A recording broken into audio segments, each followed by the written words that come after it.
Doctor Pandey, medical tourism में जैसे कई संभावनाएं हैं और स्पेस में एडवांटेज इंडिया है, क्या इस मोर्चे पर आप कोई और सुझाव भी देना चाहेंगे?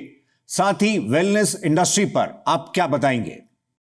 देखिए, हमारे माननीय प्रधानमंत्री ने heal in India scheme launch की है और टूरिज्म को जब हम देखते हैं तो दो हिस्से में हमें देखना चाहिए। एक तो मेडिकल टूरिज्म है और एक वेलनेस टूरिज्म। वेलनेस टूरिज्म जो है वो बेसिकली केरला और उत्तरांचल में लिमिटेड है।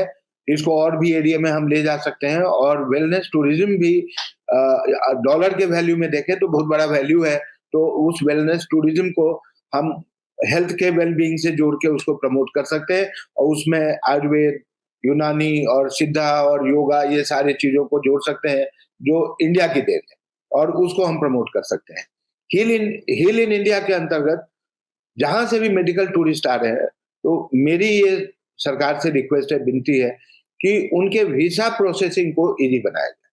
जो मेडिकल टूरिज्म के लिए जो मेडिकल वीजा के लिए जो लोग अप्लाई करते हैं वो ऐसा है कि जैसे स्टॉप क्लॉक जैसा है। अगर कैंसर डिटेक्ट हुआ है तो वो लंबे समय तक इंतजार नहीं कर सकते कि हमें वीजा मिले तो जाए, अदरवाइज वो अल्टरनेटिव ढूंढने लगते हैं। इसके अलावा हॉस्पिटल जो है वो अलग से प्रोविजन, मोस्ट ऑफ द अच्छे हॉस्पिटल है वो बना के रखें। बाकी जो मेडिकल टूरिज्म को हैंडल करना चाहते हैं उसमें आईटी इंफ्रास्ट्रक्चर को सुधारा जा सकता है और बाकी जितने भी हॉस्पिटल है हम एक प्लेटफॉर्म पे जुड़ सकते हैं जिससे डाटा शेयर हो, पेशेंट के इंफॉर्मेशन शेयर हो या वो डाटा शेयर पेशेंट के कंट्री में भी। तो उससे पेशेंट को इजी हो जाता है जब ट्रेवल करता है और उसके डॉक्टर को ये पता होता है कि पेशेंट को क्या किया जा रहा है और क्या फॉलोअप में हम कैसे उसको देख सकते हैं।